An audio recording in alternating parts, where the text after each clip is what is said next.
الحقيقة اليمن لديه صراعات ولديه مشكلات كثيرة جدا، من ضمنها القضية الجنوبية، وهي قضية حية وعادلة.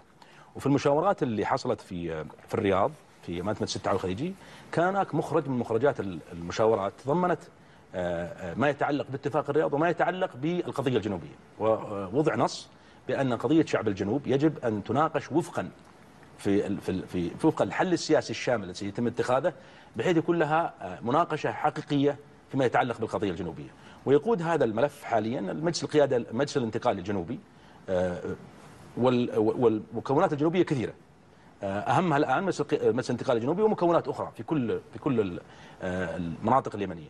ما يقرره اليمني على طاولة الحوار دون استخدام القوة سيحصل على دعم ليس من المملكة ومن دول الخليج، بل من المجتمع الدولي كامل. لذلك لعل التوصل لحل سياسي شامل يسمح لليمنيين كلهم، سواء الحوثيين، مجلس الانتقال الجنوبي، كل المكونات الجنوبية، المكونات الشمالية، الجلوس على طاولة الحوار والنقاش حول مستقبلهم، كيف يريدون يكون.